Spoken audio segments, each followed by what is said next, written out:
traste sin toda esa parafernalia. Pues yo entré con Gertrudis, que fue mi parafernalia, ¿sí?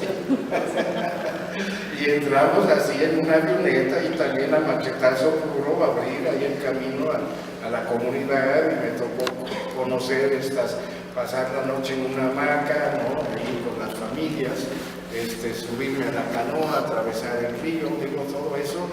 Bueno, para mí fue una experiencia fabulosa, como fue para Gertrudis y como sigue siendo para quienes llegan ahí. Gracias. ¿Puedo agregar algo? Claro. Pero bueno, estas imágenes nos muestran cómo en la época se pensaba que los lacandones eran los últimos mayas, entonces también por eso era tan apasionante esta imagen exotista, que después pues sí se viene a estudiar que son grupos de nueve diferentes grupos mayenses que conforman a los lacandones, y efectivamente, como ya lo mencionó Rodolfo, huían y quedaban en la selva y adaptaban la forma de vida de ahí, ¿no? Pero pues sí es falso que eran los últimos mayas, y se comprueba también que la cultura maya es una cultura viva, ¿no? Y otra cuestión, bueno, que si vas a Tolina vas a quedar impresionado, y muy cerca está Najá, y el personaje Don Antonio, que realiza el ritual Balché, todavía vive. Sí. Y todavía realiza el Balché. Ah, qué bueno. Pues, y el día que él se muere... el Balché a todos también a los 17 años, me lo dieron a probar. Excelente. Y el día que él se muera ya quizá no se realice más en la selva lacandona el Balché, pero en la zona de Yucatán sí se está como reproduciendo ese ritual, ¿no? Sí. Bueno, yo tengo muchas preguntas, voy a tratar de sintetizarlas. Una es, si no sería posible revisar, especialmente la primera, en el primer video, yo tengo la impresión de que estamos viendo dos pueblos distintos. El segundo video es el territorio de Doña Gertrudis, que era Najá y Metzaboc, a donde seguramente lo llevó. No sé por qué tiene la impresión de que aterrizó en San Quintín. Me gustaría platicar con usted más a fondo, a ver cuál es la pista aérea que usaron. Porque mejor estoy equivocado. Si es Toniná, etcétera, tengo la impresión de que había otra pista justamente dentro de la zona donde había las grandes haciendas y los propietarios con los cuales estaban conectados, y efectivamente es la zona de San Quintín y Metzaboc y Najá. Y ese era el territorio de Doña Gertrudis. En cambio, el otro video sí se me hace mucho más interesante, porque tengo la impresión de que la narrativa va por el lado del lago Miramar, etcétera, pero creo que no es allí.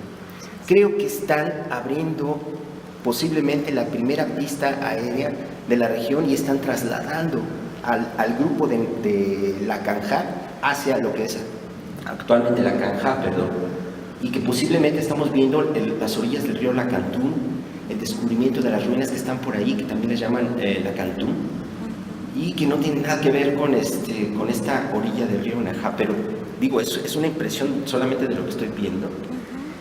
Y me gustaría saber si hay algún informe o alguna narrativa de esa expedición para saber qué hicieron, por dónde entraron, ¿no? Se me hace un camino bien largo, pero efectivamente era el camino largo de Comitán, Las Margaritas, San Quintín, de ahí subir a la laguna y de ahí luego todavía seguir hacia el norte para donde quedan ahora la Canjá actualmente, que se puede llegar mucho más fácil por Palenque. Entonces tengo muchas preguntas sobre esa película. Y creo que la narrativa tiene todavía esta impresión.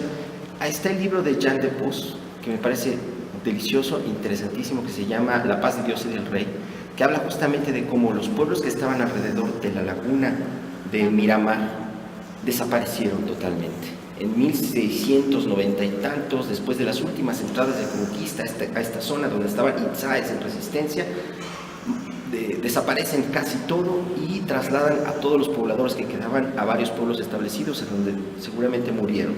Esa es más o menos la versión. Y luego entran pueblos del norte, posiblemente de Campeche, posiblemente de Tabasco, posiblemente del Petén de Guatemala, y pueblan este lugar, y esos son los lacandones. Hay un salto histórico allí, y por eso es que ellos tienen una lengua más parecida al maya yucateco que a las lenguas que se hablan en el Chiapas del centro. Entonces, a mí me gustaría, no sé, saber si hay algún informe sobre todo esto, y sí me sorprende un poco la narrativa que le agregaron a las imágenes, ¿no? Como que está fuera del contexto que se está viendo, geográfico, y fuera un poco de la información histórica que ahora se tiene al respecto de todo esto, que no es tan vieja tampoco, desde 1907 ya se publica la primera etnografía de los mayas y ya se hablaba de este tipo de problemas históricos, etc. Perdón. También por aquello que se menciona que es como de las primeras expediciones en lengua maya, yo creo que hay otras antes. Bueno, pues sí, estas películas efectivamente abren todo un panorama y una caja de Pandora con respecto tanto a debatir lo que ha sido el cine etnográfico, pero también la antropología mexicana, ¿no? La antropología social aplicada, que era el indigenismo de la época. Ahora, efectivamente son dos regiones de los lacandones. La primera parte es la Laguna Miramar y la segunda parte, efectivamente, de esta región, que actualmente es Najá y donde todavía viven los descendientes de Chanquín Viejo, y que son familias y uno puede ir y convivir con ellos. Ahora, esta es la película del 55, cuando yo la comienzo a estudiar, pues sí, me encuentro otras películas y otras fuentes, ¿no? Porque también el trabajo de ir a documentar estos materiales, pues es toda una labor en donde te encuentras con un panorama donde hay más libros publicados en lacandones que lacandones. Entonces, saber qué se dice de la genealogía de los lacandones, si son puros, si no son puros, de cuántos pueblos originarios hay. Ahora, mi proyecto de doctorado analizó otra película que es la Expedición Viking, en el 50 y en el 51. Entonces, ya a partir ya tengo el texto escrito donde narro perfectamente el desarrollo de estas expediciones y cómo Franz Blom era el personaje arqueólogo al que todos los investigadores extranjeros venían a pedir su apoyo para llegar a este laboratorio social natural que era la selva lacandona. Entonces, Leonard y Peterson eran alumnos o colaboradores de Franz Blom. Entonces es muy curioso cómo ellos llegan acompañando a Blom. Blom les muestra la selva lacandona y en las fuentes hemerográficas, en sus diarios, porque Blom y Gertrudis eran metodológicos y todo lo escribían. Iban en el caballo, de hecho en los diarios de campo se ve cómo escribían y todo. Y Blom quiere fundar en el Cedro, en Najá, lo que es ahora Najá, un centro que así como Nabolón podría apoyar a los investigadores, bueno, en la selva, que los investigadores ya no buscaran las mulas, las avionetas, sino él ya auxiliarlos con eso. Entonces lleva a Peterson y a Leonard, y en los diarios encuentro toda una documentación hemerográfica de la primera expedición científica a la selva lacandona de 1955, zona no explorada, y todos los artículos en el diario de Blom está, no explorada, pues si yo los llevé. Entonces ellos brincan esta autoridad de Blom, hacen esta expedición a otra zona, donde claro que Blom los llevó, porque Blom estaba recorriendo y abriendo a machete toda la región.